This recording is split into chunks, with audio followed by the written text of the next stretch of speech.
그 여러분들은 현장에 직접 계시니까 그 체감이 더 크실 것 같아요. 실제로 어떤가요? 많은 분들이 이제 반려동물과 함께 지내고 있죠, 요즘은. 그쵸. 거의 그 제주도에서 32%라고 하던데요. 반려동물을 기르는 가구가. 예, 그러니까 이게 아마 2018년도에서 조사한 걸 거예요. 거기 보면 32% 아마 그 이후에 더 늘어나지 않았을까 싶어요. 아마 제가 제일 많이 느낄 것 같은데요. 저는 서귀포 신시가지라는 비교적 작은 동네에서 병원 운영 중인데 5년 정도가 됐으면 저는 이 동네 강아지 다 만나봤다고 생각하고 있었거든요. 근데 어디서 자꾸 나타나요. 그래서 계속해서 아기 강아지들, 아기 고양이들 데리고 오셔서 예방접종부터 시작해서 솔루션을 많이들 하고 있고요. 아직도 그래서 계속 손님들이 늘어나고 있어요. 더 많은 손님들이 어디서 그렇게 오는지는 모르겠어요.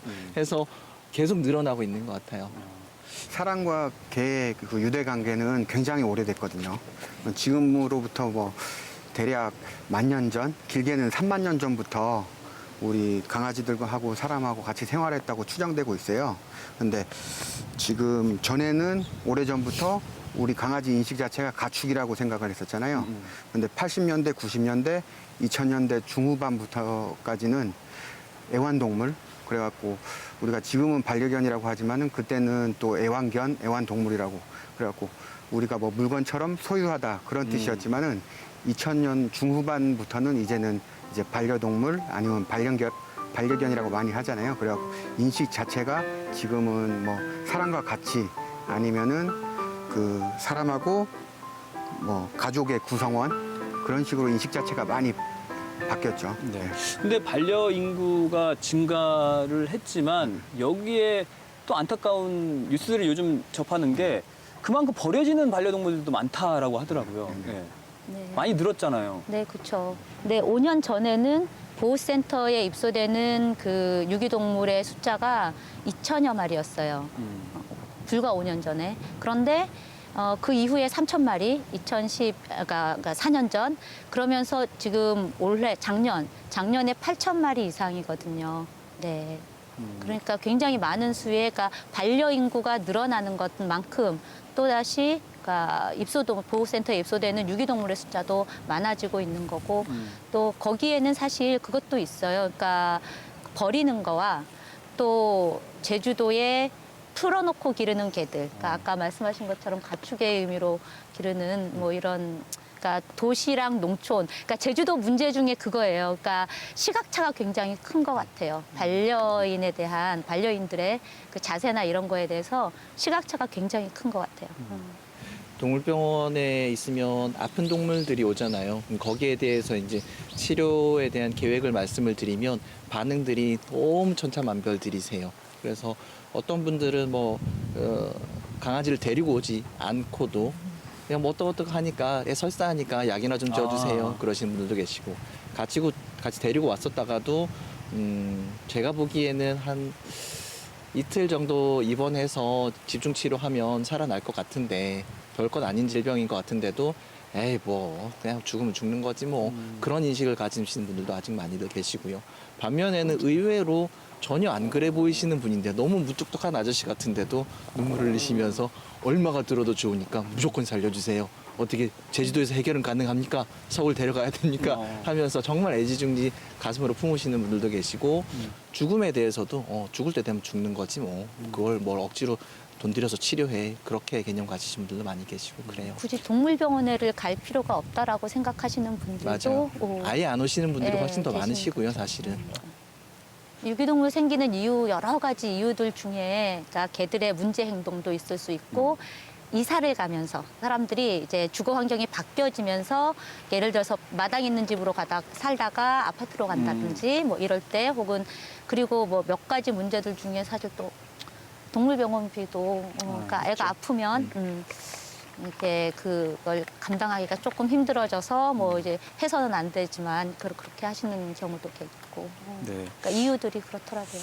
반려인구는 증가하고 있지만 반려동물이 가족이다라는 인식은 아직은 좀 미흡한 게 아닌가 싶기도 하거든요. 그러니까 가족이 되는 일에 그만큼 신중함, 이런 책임감이 필요하다는 뜻이 아닐까 싶은데 보통 우리가 반려가족을 어떻게 이루나요? 그러니까 저는 항상 늘 진료를 풀어갈 때 처음 보는 친구면 언제 어떻게 만나게 되셨어요를 먼저 물어보고 시작하거든요. 그게 제가 체크 포인트들이 많이 달라져요. 그 시작 포인트가 펫샵에서 왔다. 그러면 체크해야 될 부분이 굉장히 많아요.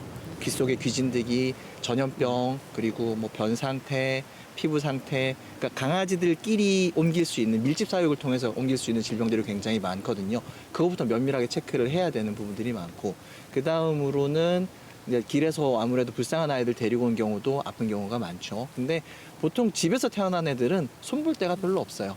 집에서 태어났어요. 그래서 뭐 지인 집에서 왔어요 하면 접종 어디까지 했는지 정도만 물어보고 간단한 기초 검진하고 해보면 딱히 아픈 데가 별로 없는 경우들이 많아요. 그래서 저는- 제일 많이 아픈 애들은 펫샵, 두 번째는 길에서 주워온 애들. 그렇습니다. 저는 가정 분양도 좀 안 했으면 좋겠어요. 사실 예, 이게 가정 분양도 가정 분양이라고 속이고 이렇게 하는 경우들도 있고요. 저희 입장에서는 가정 분양 역시 정말 그러니까 가정에서 반려의 목적으로 데려왔으면 유기동물을 발생시키지 않기 위해서 반드시 중성화 수술을 했으면 좋겠어요. 그리고 그러면 도대체 어디서 데려오느냐? 이제 우리 루같이 이렇게 구조동물이나 유기동물들 이제 보호센터나 저희 같은 동물보호 단체들에 이제 구조된 동물들이 있어요. 그럼 그 친구들을 입양을 하기를 권해드리고요. 그러니까 이 선입견들이 좀 있으세요. 그러니까 이런 애들이 뭔가 문제 행동이 있어서 버려진 거 아닐까? 혹은 아파서 그렇지 않을까? 그리고 혹은 이제 어릴 때 아기 때부터 기르면서 유대 관계를 좀 이렇게 돈독하게 하고 싶으신 분들도 계시거든요. 근데 아기 때부터 했다고 해서 꼭 그게 뭐 이렇게 커서 입양을 했다고 해서 또 유대감이 없어지는 뭐 적다라고는 생각지 그건 아니고, 않고요. 그러니까 어떤 분명히 뭔가 상처가 있을 거고 아픔이 있을 거고 혹은 실제로 건강상의 문제가 있을 수도 있지만 그거를 같이 극복해 가는 과정에서 오히려 더 끈끈한 것들이 생기게 될 거예요. 그거는 확실하다고 보고요. 그래서 유기동물들을 입양하시라고 네.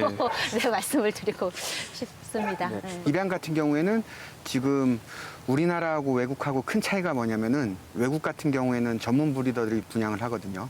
근데 대부분 우리나라 소형견들 같은 경우에 원장님도 잘 아시겠지만은 보통 70~80%가 쓸개골 탈구예요. 그 원인은 거의 유전이거든요. 근데 문제는 우리나라 같은 경우엔 그 번식장에서는 그러니까 무분별하게 번식을 하는 거죠. 그리고 계속 작게끔 만드는데 그것 때문에 영향이 굉장히 많아요. 근데 독일이나 뭐 유럽, 일본 그런 데는 종견 인정 검사를 하거든요. 왜냐하면 브리딩을 하기 전에 일단은 이 강아지들의 성격이라든지 뭐 몸이라든지 문제가 없어야 번식을 할 수가 있어요. 그래가지고 뭐 쓸개골이라든지 고관절이라든지 아니면 성품에 문제가 있어도 번식을 못 하게 돼 있어요. 네, 수약 교과서에도 나와 있어요. 수약 교과서에도 슬개골 탈구 파트에서 슬개골 탈구가 검진이 된 친구는 번식에 사용하지 않도록 한다라고 수약 교과서에 나와 있습니다. 그게 실제로 그렇지 유전이구나. 못하죠. 네. 그러니까 입양 부분이 그러니까 너무 쉬우면 안 된다라고 생각을 하는 게 저쪽 독일 예를 들어서 독일 같은 경우는 또 유기동물을 입양을 할 때 그냥 이게 훅 가서 입양을 쉽게 받아올 수 있는 게 아니에요. 가서 3번 이상 가족들이 같이 가서 교육을 받아야 입양을 받을 수 있거든요. 이렇게 좀 입양 절차나 이런 부분들도 그러니까 그만큼 신중하게 생각을 하라는 거죠. 제가 이제 토리와 4월 초부터 살았으니까 이제 7개월, 이제 8개월째 넘어가거든요. 이제 곧 있으면. 근데 생각보다 알아야 될 게 정말 많더라고요. 예. 뭐 중성화 수술도 이거 해야 되는지 말아야 되는지도 또 고민이었고 사실 그래서 얘가 월요일에 중성화 수술을 했어요. 저는 얘 닮은 또 예쁜 강아지가 있으면 좋겠다라는 생각도 했었지만 주위에서는 그러면 강아지의 건강이 더 안 좋아진다.